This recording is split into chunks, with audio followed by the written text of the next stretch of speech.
মাছের তেলে মাছ ভাজা কথাটা বহুবার শুনেছি এই কিপ্টে লোকজনদের জন্য, কিন্তু না বন্ধুরা, আজকে তোমাদের সাথে শেয়ার করব মাছের তেলে আলু ভাজা। যাই হোক, আজকের এই রেসিপিটা একেবারে তোমাদের জন্য। ভিলেজ কুক হাউসের নতুন আরও একটি পর্বে হাজির হলাম। আজকে প্রথমেই দেখো বেশ কিছু পেঁয়াজ আর বেশ কিছু আলু একদম ঝিরিঝিরি করে কেটে নিচ্ছি। হ্যাঁ, এখানে আলুটা 2 থেকে 4টে দেবেন, আর পেঁয়াজের পরিমাণটা একটু বেশি, আর তার সাথে লঙ্কা কুচিয়ে। আর এটা দেখো মাছের তেল। এই মাছের তেলটা কিন্তু বেশ বড় সড়ো মাছের তেল, পরিমাণটা অনেকটাই বেশি। আর এই তেলগুলোর মধ্যে কড়াতে দিলে আর কিছুই খুঁজে পাবেন না, পুরোটাই গলে যাবে। এমন নয় যে তেল বেরিয়ে যাওয়ার পরে একটু অংশ থাকে যেটা ওরকম থাকবে, একেবারেই এগুলো গলে যাওয়ার মতো, মানে বলতে পারেন কিছুটা ঘিয়ের মতো। তো এই তেলগুলোকে মাছ কাটার পর বেরিয়েছে সেগুলোও নিয়ে আসা হয়েছে, সেটাকে ফেলে না দিয়ে অসম্ভব সুন্দর একটি রেসিপি তৈরি করে তোমাদের সাথে শেয়ার করে দেখাবো।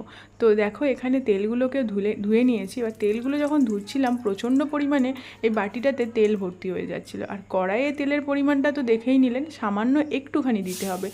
এর ওপরে আলু, পেঁয়াজ, লঙ্কা সবটা সুন্দর করে ভেজে নিতে হবে।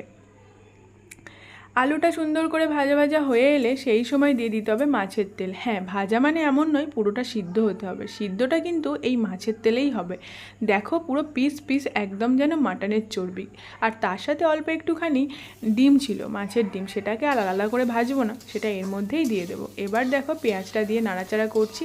যেহেতু তেলটা একেবারে একদমই দিইনি, সেই জন্য পেঁয়াজের গায়েও একটুও তেল লাগছে না, কিন্তু এবার তেলটা লেগে যাবে, কারণ এই মাছের তেলটা দিলে নিমেষের মধ্যে এক কড়াই তেল হয়ে যাবে। সেটা শেষ অবধি দেখো, বুঝতে পারবে।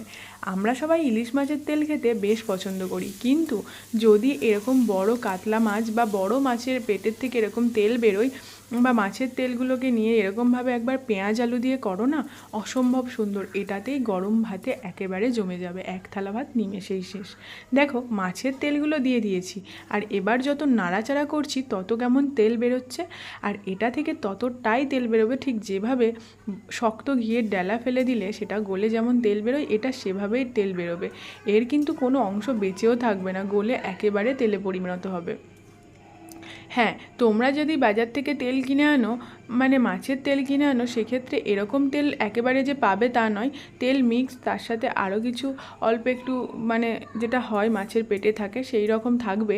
তো সেটা দিয়েও করতে পারো, কোনো অসুবিধা নেই, কিন্তু আমরা এই তেলটা পেয়েছিলাম তাই তোমাদের সাথে শেয়ার করছি।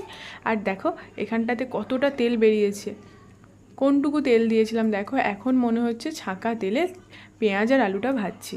তো বন্ধুরা, এটা বলবো না যে এটা শরীরের পক্ষে খুবই ভালো, কিন্তু শরীরের পক্ষে খুবই খারাপ একটা জিনিস। কিন্তু তবু আমরা যেমন ইলিশ মাছের তেল খেতে পছন্দ করি, একই রকমভাবে এরকম তৈলাক্ত অনেক জিনিস বাঙালি পছন্দ করে, সেই জন্যই আজকের এই রেসিপি। আর এবার দেখো, ভাজা হয়ে গেছে, সিদ্ধও হয়ে গেছে, আর সেই জন্যই এখানটায় দেখো তেলটা দেখিয়ে দিচ্ছি। তেলটা একটা সাইড করে দিয়েছি, আলুগুলো একটা সাইড করে দিয়েছি। যতটা সম্ভব ততটা ছেঁকে তুলে নিতে হবে। তোমরা চাইলেই তেলটা খেতে পারো, কিন্তু এটা শরীরের পক্ষে খুব একটা ভালো নয়, কারণ আজকের দিনে দাঁড়িয়ে প্রতিটা মানুষের কোলেস্টেরল কিংবা ফ্যাটি লিভার নানান কিছু রয়েছে। তবুও এই স্বাদ বদলে মাঝে মধ্যে একটু অন্য কিছু তো খেতে ইচ্ছেই করে, সেই জন্য আজকের এই রেসিপি তোমাদের জন্য। কতটা তেল বেরিয়েছে দেখো বন্ধুরা, দেখলে মনে হবে আমি পুরো ছাঁকা তেলেই ভাজলাম। এবার এরকমভাবে সুন্দর করে ছেঁকে নিয়ে তুলে নিন।